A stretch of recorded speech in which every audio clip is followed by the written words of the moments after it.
అందరికీ నమస్కారం.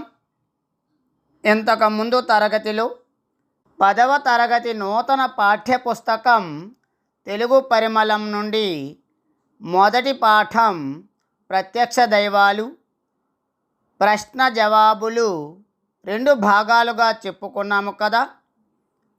అలాగే ఇంతకు ముందు తరగతిలో 2వ పాఠమైనటువంటి బతుకు గంప పాఠం 2 భాగాలుగా, అలాగే ఆ పాఠానికి సంబంధించిన పదజాలం, భాషాంశాలు, వ్యాకరణాంశాలు కూడా 3వ భాగంగా చెప్పుకోవడం జరిగింది. ఈరోజు బతుకు గంప పాఠం ప్రశ్న జవాబులు చెప్పుకుందాం. మన పాఠ్యపుస్తకంలో 21వ పేజీ చూడండి. వ్యక్తీకరణ సృజనాత్మకత అనే అంశం ఇచ్చాడు కదా.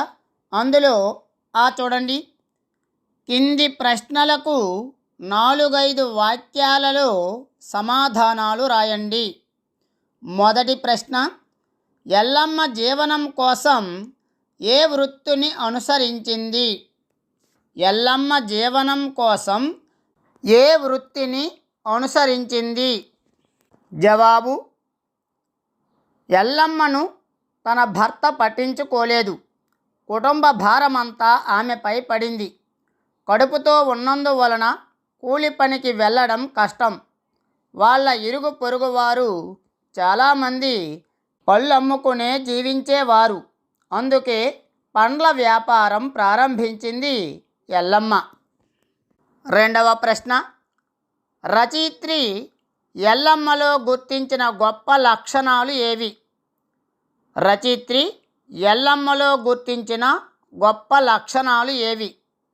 జవాబు, ఎల్లమ్మ అనవసరంగా బెదిరిపోదు, బాధ్యతల నుండి తప్పించుకోదు, దురాశ లేదు, ప్రేమ ఆప్యాయతలకు లొంగుతుంది.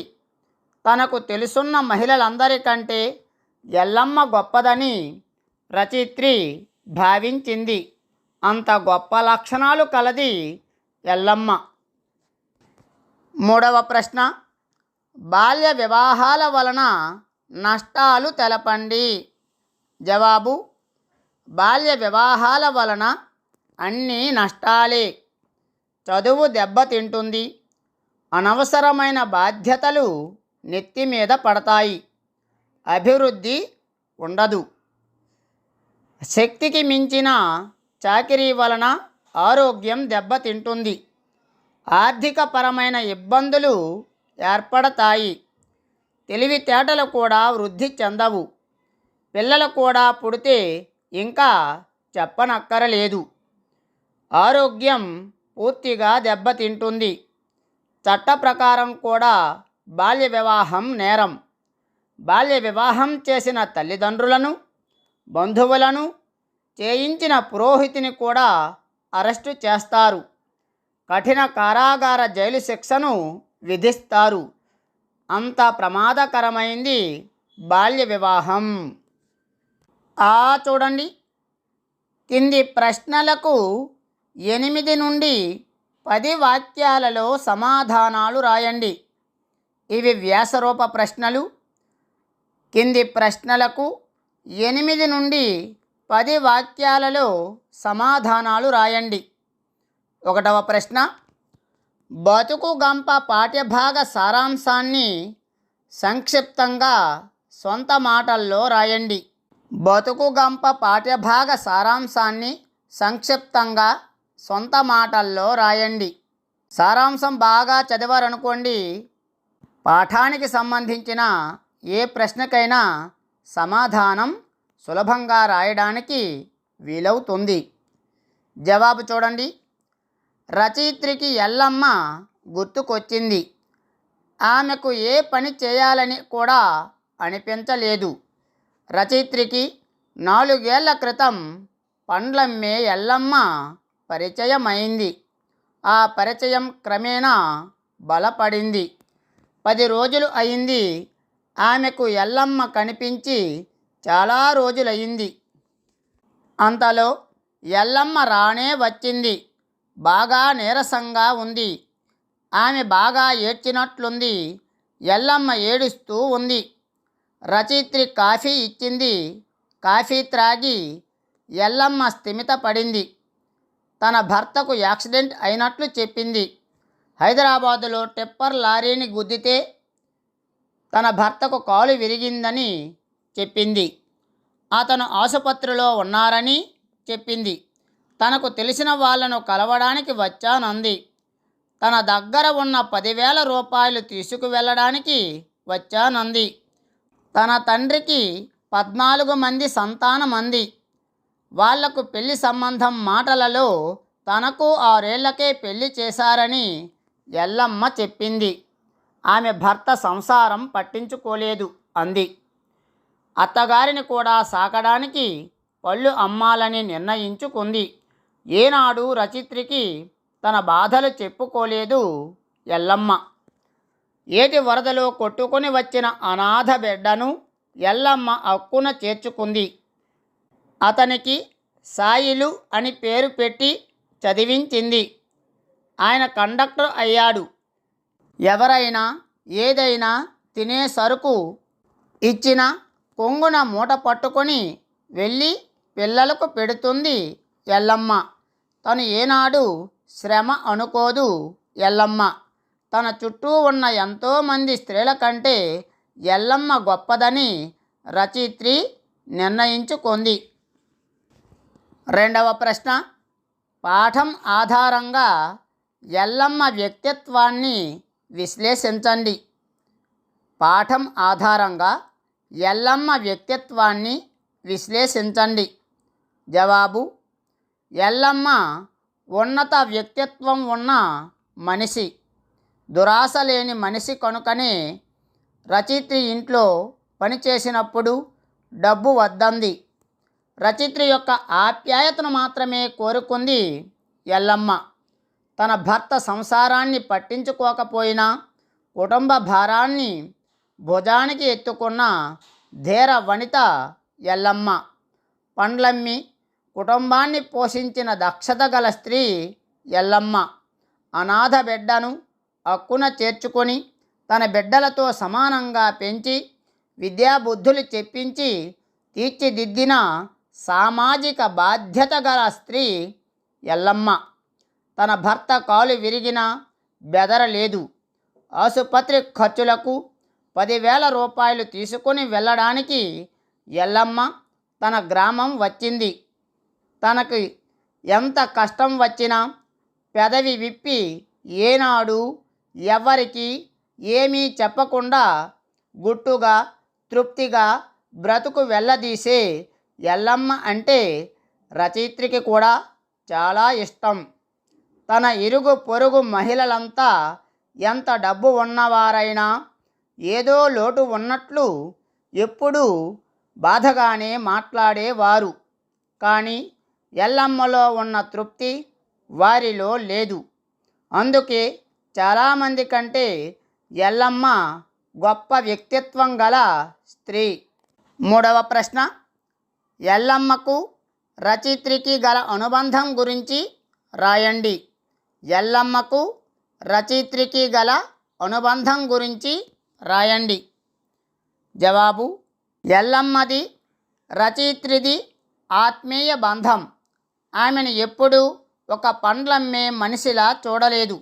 ఇంట్లో మనిషిలాగా చూసింది. ఆత్మీయురాలుగా భావించింది. అందుకే ఆమె కనిపించకపోతే 10 రోజులు రచయిత్రి బెంగ పెట్టుకుంది ఎల్లమ్మ కోసం. ఎల్లమ్మ బాధపడుతుంటే ఆప్యాయంగా రచయిత్రి ఓదార్చింది, కాఫీ ఇచ్చింది. ఎల్లమ్మ బాధలన్నీ వింది. ఎల్లమ్మతో తన ఇరుగు పొరుగు వారిని పోల్చుకొంది. వారు డబ్బులకు లోటు లేని వారైనా ఎల్లమ్మ వ్యక్తిత్వం ముందు వారు అల్పులని గ్రహించింది. అందుచేత ఆమెకు ఎల్లమ్మపై గౌరవం, అభిమానం పెరిగింది. ఎల్లమ్మకు కూడా రచయిత్రి అంటే చాలా ఇష్టం, గౌరవం. అందుకే తన బాధలు ఎప్పుడూ ఎవ్వరికి ఏమీ చెప్పుకోలేని ఎల్లమ్మ తన బాధలన్నీ రచయిత్రికి చెప్పుకొని ఏడ్చింది. అంతేకాని ఏ సహాయం కోరలేదు. అది ఎల్లమ్మ గొప్పతనం. రచయిత్రి ఇంట్లో గిన్నెలు తోమి, బట్టలు ఉతికి, ఇల్లు శుభ్రం చేసినా డబ్బులేమీ అడగలేదు. ఆమె ఇస్తానన్నా వద్దంది, తీసుకోలేదు. ఎల్లమ్మ కోరుకున్నది రచయిత్రి స్నేహాన్ని, ప్రేమతో నిండిన ఆమె మాటలను మాత్రమే. అందుకే రచయిత్రి ఎల్లమ్మలది తల్లి బిడ్డల బంధంలా, అక్కా చెల్లెళ్ళ అనుబంధంలా అనిపించింది. చూడండి, ఈ కింది ప్రశ్నలకు సృజనాత్మకంగా సమాధానాలు రాయండి. Creativity knowledge. కింది ప్రశ్నలకు సృజనాత్మకంగా సమాధానాలు రాయండి. 1వ ప్రశ్న, పాఠం ఆధారంగా ఎల్లమ్మ రచయిత్రుల మధ్య చర్చను సంభాషణ రూపంలో రాయండి. పాఠం ఆధారంగా ఎల్లమ్మ రచయిత్రుల మధ్య చర్చను సంభాషణ రూపంలో రాయండి. ఎల్లమ్మ: అమ్మగారు బాగున్నారా? రచయిత్రి: 10 రోజులుగా నువ్వు కనబడకపోతే ఎలా ఉంటాను? అవును, కళ్ళలో నీళ్ళు ఏమిటి? ఎల్లమ్మ: ఏం చెప్పమంటారు, అంతా నా కర్మ. రచయిత్రి: ఈ కాఫీ తాగు, స్థిమితపడు. ఎల్లమ్మ: ఏం స్థిమితం అమ్మా, నా బతుకే అంత. రచయిత్రి: ఏమైంది? ఎల్లమ్మ: హైదరాబాదులో మా ఆయన కాలు ఇరిగింది. రచయిత్రి: అయ్యయ్యో, ఎలా జరిగింది? ఎల్లమ్మ: మా ఆయన నడిపే లారీ టిప్పర్ గుద్దుకున్నాయట. రచయిత్రి: ఇప్పుడు ఎలా ఉంది, ఎక్కడున్నాడు? ఎల్లమ్మ: ఆసుపత్రిలో ఉన్నాడమ్మా, కుట్లేశారు, పర్లేదమ్మా. ఆసుపత్రిలో ఉన్నాడమ్మా, కుట్లేశారు, పర్లేదమ్మా.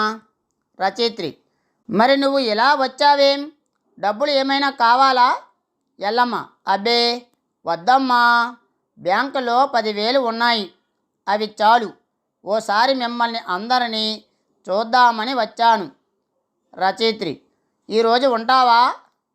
ఎల్లమ్మ: ఉండనమ్మా, నా పెళ్ళైన నాటి నుంచి అన్నీ కష్టాలే.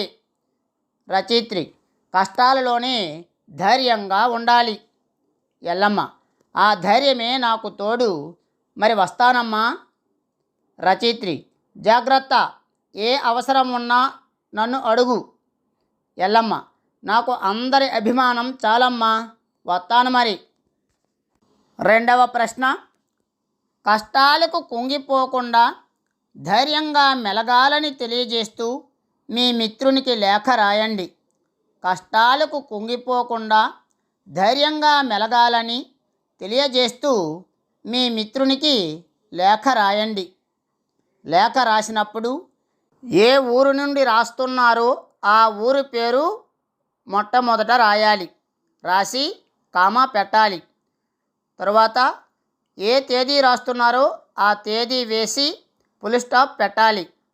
తరువాత సంబోధన, ఎవరికి రాస్తున్నారో వారి గురించి రాసి విషయం రాయాలి. విషయం రాసిన తర్వాత కింది భాగంలో కుడి చేతి వైపు ఇట్లు నీ యొక్క స్నేహితుడని పెట్టి పేరు రాయాలి. తరువాత ఎడమ వైపు చిరునామా రాయాలి. చిరునామాలో నీ పేరు, మీ తండ్రి పేరు, ఇంటి నెంబరు, ఊరి పేరు, ఇవన్నీ కూడా రాయాలి. ప్రతి దానికి కూడా కామా పెట్టి చివరలో ఫుల్ స్టాప్ పెట్టాలి. ఇక్కడ లేఖ చూడండి. విజయవాడ, తేదీ 24/3/2024 ఫుల్ స్టాప్. ప్రియమైన రవికి, నీ స్నేహితుడు గోపి వ్రాయు లేఖ, ఫుల్ స్టాప్ పెట్టి ఇక్కడ విషయానికి రావాలి. ఈ మధ్యనే మీ ఇల్లు ఏదో సమస్యలో పడిందని చెప్పావు. ఇంట్లో వాళ్ళందరూ కొంత ధైర్యంగా ఉన్నాం అన్నావు. సమస్యలకు కుంగిపోకూడదు, ధైర్యంగా ఉండాలి. మా మాస్టారు ఒకసారి పాఠం చెబుతూ ఒక మాట చెప్పాడు. అది నేను ఎప్పుడూ గుర్తుపెట్టుకుంటాను. ఆయన చెప్పినది ఏమిటంటే, నీ కష్టాలలో ఉన్నప్పుడు నీ మిత్రులు ఎవరు సహాయం చేయలేదని ఎప్పుడు బాధపడకు. ఆ కష్టాలను ఎదుర్కొనే అవకాశం నీకు కల్పించారని ఆనందించు. కష్టాలను ఎదుర్కోవడంలోనే మనలో ఉన్న నైపుణ్యాలు బయటపడతాయన్నారు. మీరు కూడా ధైర్యంగా ఉండండి. అన్ని సమస్యలు పరిష్కారం అవుతాయి. మీ అమ్మగారికి, నాన్నగారికి నా నమస్కారాలని చెప్పు. ఇట్లు నీ స్నేహితుడు గోపి. చిరునామా కె గోపి, 10వ తరగతి, ఇంటి నెంబర్ 5-2-205, మహారాణిపేట, విజయవాడ, ఆంధ్రప్రదేశ్. ఇవండి బతుకు గంప పాఠం ప్రశ్న జవాబులు. చివరగా ఈ యొక్క ప్రశ్న జవాబుల్ని డిస్ప్లేలో పూర్తిగా పెడుతున్నాను. చూసి నోట్బుక్లో రాసుకోండి. ఈ వీడియో మీకు నచ్చినట్లయితే లైక్ చేయండి, షేర్ చేయండి, సబ్స్క్రైబ్ చేయడం మాత్రం మర్చిపోవద్దు. నోటిఫికేషన్ కొరకు పక్కనే ఉన్న గంట సింబల్ని నొక్కండి. ఏవైనా సందేహాలు ఉంటే కామెంట్ బాక్స్లో కామెంట్ రాయండి. ధన్యవాదములు.